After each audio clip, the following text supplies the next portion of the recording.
O ex-zagueiro Paulo André virou grande pivô da decisão do Corinthians de não entrar mais em campo aos domingos e também para jogos noturnos. E ele está contestando o timão.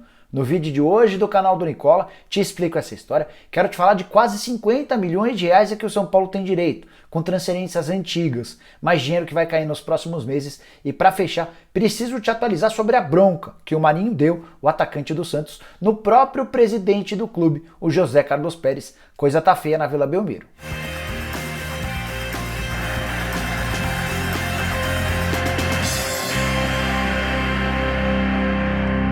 Fala aí pessoal, sou o Jorge Nicola, bem-vindo a mais um vídeo do canal. E antes de passar as informações, queria pedir para você assistir ao vídeo até o fim. Se curtir, não se esqueça de dar um like, de se inscrever e de acionar o sininho. Tudo isso é bem importante para que o canal do Nicola continue crescendo. E você que já é inscrito pode se tornar membro do canal, vai passar a ter uma série de vantagens, entre elas a possibilidade de receber via WhatsApp todas as informações em primeira mão, bem antes de eu publicar. Para você saber mais sobre essa história, é só clicar no botãozinho que aparece aqui embaixo de Seja Membro e escolha qual das vantagens e qual plano é melhor para você. Quero começar o vídeo falando sobre Marinho, atacante do Santos, que foi às redes sociais nessa terça-feira para reclamar do presidente do Peixe. O Marinho foi ao Instagram dele para publicar imagens dele jogando com a camisa do Peixe, acompanhadas de uma legenda crítica ao presidente José Carlos Pérez, abre aspas, máximo respeito a esse clube. Pena que não posso falar de quem dele deveria cuidar, fecha aspas. Recado endereçado a José Carlos Pérez, tudo porque nessa terça-feira o Santos decidiu pagar os salários referentes ao mês anterior, mas não foi nada daquilo que havia sido combinado. O presidente Pérez e os jogadores haviam se acertado para o pagamento de 70% dos salários durante essa época de pandemia. Foi assim, inclusive, no mês passado. Mas nesse mês, o Santos acabou pagando 30% dos salários e descontando outros 70%, ou seja, numa clara inversão daquilo que havia sido acordado. Os jogadores ficaram revoltados e o Marinho foi aquele que foi mais enfático. É bem verdade que depois ele acabou apagando essa postagem e usou o Stories para fazer algumas outras declarações um pouquinho mais leves. Vou ler uma delas. Abre aspas. Estou bolado. Coisas que são postadas, fico bolado. Mas não podemos expor o que pensamos. Deus é justo e é nele que espero. Seguimos, fecha aspas. Só para lembrar que se dependesse do presidente José Carlos Pérez, os salários dos atletas durante esse período de paralisação das competições seria de apenas 50%. Os jogadores não aceitaram e acabaram convencendo o Pérez a pagar 70%. Acontece que o Pérez acabou não pagando nem os 70% prometidos, nem os 50% que ele queria. Depositou só 30%, causando uma enorme revolta. Vale lembrar que o Marinho no ano passado, depois de um jogo contra a Chapecoense, já havia sido crítico em relação ao José Carlos Pérez e exigiu que o Pérez fosse ao CT para resolver também contas, situações relacionadas à parte financeira do Santos.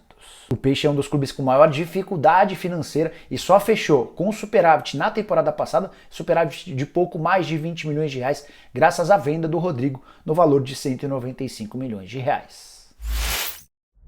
Quero te falar sobre os quase 50 milhões de reais a que o São Paulo terá direito nos próximos meses por conta de vendas de jogadores antigas, algumas até do ano de 2016. No total, são 43 milhões de reais que vão cair nos cofres do tricolor nos próximos meses e ajudarão demais no fluxo de caixa bastante complicado. São Paulo fez vendas como quase todos os clubes fazem, de forma parcelada. Até os times grandes do futebol europeu nem sempre têm a grana para pagar à vista e fazem o parcelamento disso, e o São Paulo publicou no seu balanço oficial quanto ainda tem a receber, por isso esses 43 milhões de reais. Quero distinguir, separar cada um dos casos para você entender de onde vem cada grana. A maior das fatias diz respeito à venda do Prato para o River Plate. O time argentino ainda deve ao São Paulo 18 milhões e 100 mil reais.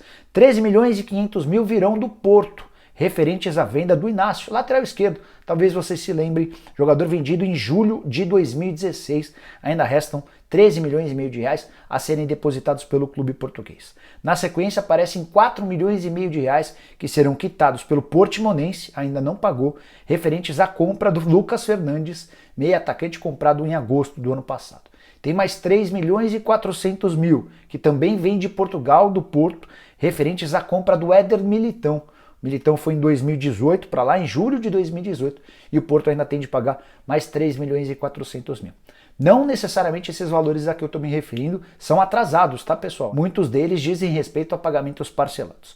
Tem mais 2 milhões e 300 mil do Tottenham, pelo mecanismo de solidariedade. Quando o Lucas Moura vai para o clube inglês, ele troca o PSG pelo clube inglês, São Paulo tem direito a 2.300.000 e está cobrando essa grana, deve receber nos próximos dias. Mais 906 mil reais, talvez nem todos os São Paulinos conheçam, mas o Miguel Alcântara foi vendido para o Ascoli da Itália em setembro do ano passado e vão cair nos cofres do tricolor esses 906 mil reais. Mais 169 mil reais referentes à ida do Lucas Evangelista para o Nantes e para fechar 101 mil reais que o Bolívar deve pelo empréstimo no ano passado do Tomás, meio atacante que foi contratado pelo São Paulo, praticamente não jogou no tricolor e foi emprestado ao Bolívar no ano passado e por esse empréstimo o São Paulo ainda tem a receber mais 101 mil reais. Quero fechar o vídeo com mais uma repercussão da notícia que eu publiquei com exclusividade aqui no canal do Nicola na última segunda-feira, dando conta de que o Corinthians não quer mais jogar nem aos domingos nem à noite por conta de processos vencidos por jogadores na justiça contra clubes de futebol. Um dos responsáveis por essa decisão é o Paulo André, que venceu na justiça o Corinthians num processo de 1.200.000 reais, embora tenha existido um acordo entre as partes e o Corinthians está pagando de forma parcelada 750 mil reais. Se você não viu o vídeo, vou deixar o link para você assistir assim que acabar esse vídeo. Bom, a novidade desse caso diz respeito ao fato de o Paulo André estar desmentindo o Corinthians. O presidente André Sanches tem deixado muito claro em todos os comunicados que tomou a decisão de não colocar mais seu time em campo porque não gostou da forma como o Paulo André venceu na justiça. Talvez a questão nem seja tanto com o Paulo André, mas com a decisão da justiça de dar vitória para o zagueiro em uma série de cobranças. Entre as cobranças estaria o fato dele ter jogado aos domingos e também partidas noturnas. O Paulo André veio a público através de seu advogado, do João Henrique Chiminazzo, assegurando que nunca cobrou semelhantes coisas. Tive acesso ao processo vencido pelo Paulo André, em que ele faz uma série de pedidos. E queria contar para você cada uma das pedidas do Paulo André. Algumas de fato não tem nada a ver com esse assunto. Entre elas, por exemplo, a unicidade do contrato. Ele queria que fosse contabilizado como um contrato único desde sua chegada em junho de 2009 até a saída em fevereiro de 2014. Cobrava direito de arena, verba pesada relacionada a isso, cobrava prêmios não pagos, o prêmio de 2011 no valor de 105 mil reais, além do prêmio ou de prêmios conquistados com títulos em 2013 no valor de 108 mil reais. Agora a parte que mais nos cabe, que tem bastante a ver com esse assunto. O reclamante não gozou regularmente os descansos semanais remunerados só quando jogava ao sábado. O Paulo André questionou na justiça o fato de não ter tido folgas semanais. E a alegação de que quando ele jogava aos domingos, na segunda-feira tinha trabalhos regenerativos. Aquela coisa de ir até o clube para ficar um pouco na banheira, para soltar a musculatura, para poder voltar a treinar na terça-feira.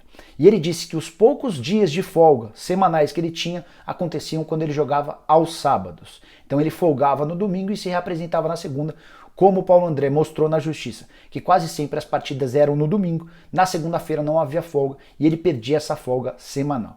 Ele acabou cobrando o valor em dobro relacionado a essas folgas não dadas. O Paulo André reclamou também dos feriados trabalhados, elencando que só folgava no Natal e no Ano Novo. Ele até fez a relação, vou descrever para vocês. São esses os feriados cobrados: 25 de janeiro, Carnaval, Sexta-feira Santa, 1º de maio, Corpus Christi, 9 de julho, 7 de setembro, 12 de outubro, 2 de novembro, 15 de novembro, além do dia 20 de novembro. Todos esses foram alvos de pedido do Paulo André em relação ao dobro. Como ele trabalhou, ele queria receber em dobro. Destaquei um dos trechos do processo em que o Paulo André faz a cobrança ao Corinthians. Abre aspas. Por isso deve ser o reclamado, no caso do Corinthians, condenado ao pagamento de todos os domingos e feriados trabalhados pelo reclamante, no caso o Paulo André, pois jamais compensados, devendo o pagamento ocorrer em dobro, conforme entendimento da súmula, acrescido ao reflexo do DSR em todas as verbas contratuais e rescisórias, tais como salário, 13º, férias, mais 1/3 e FGTS, além da multa de 40%. Foi também por causa dessa questão que o valor chegou a 1.200.000 reais, embora tenha existido acordo entre as partes, e o Corinthians está pagando de forma parcelada 750 mil reais. Então, tirem suas próprias conclusões. Se o Corinthians está certo ao dizer que não deve mais jogar os domingos, se o Paulo André fez bem ao procurar seus direitos na justiça, só queria lembrar que nessa terça-feira o O convidado da live do Nicola foi o Roberto de Andrade, ex-presidente do Corinthians. Ele foi presidente de 2015 a 2018, embora já tivesse sido diretor de futebol e também vice-presidente de futebol. O Roberto de Andrade se mostrou bastante chateado com a decisão do Paulo André de ir à justiça. O dirigente chegou a dizer que era legal, mas não moral, a forma como o Paulo André havia se comportado em relação ao Corinthians, lembrando ou citando que o próprio Roberto de Andrade havia ajudado o Paulo André no momento da saída do clube, facilitando a saída dele para que o zagueiro pudesse jogar no futebol chinês. Bom, pessoal, eram essas as informações que eu queria dividir com vocês nessa quarta-feira. Espero que tenham curtido o vídeo. Deixem um like por aqui, se inscrevam no canal, assistam a live do Nicola nessa quarta-feira a partir das 8 da noite. Tô terminando, tô fechando o convidado e assim que eu tiver eu aviso na comunidade, beleza? Ah, e esquecendo do mais importante, agora quem já é inscrito no canal do Nicola também pode se tornar membro. Tem uma série de vantagens. São várias vantagens bem legais, como lives exclusivas, você vai ter a oportunidade de receber os vídeos antes dos demais, para poder assistir, para saber tudo o que está rolando. E aqueles que estiverem nos dois últimos planos, nos dois planos principais, no Lenda Mundial e no Bola de Ouro, vão ter direito a receber via WhatsApp notícias em primeira mão de tudo que eu souber. Beleza? Então a gente se vê à noite. Tchau, tchau!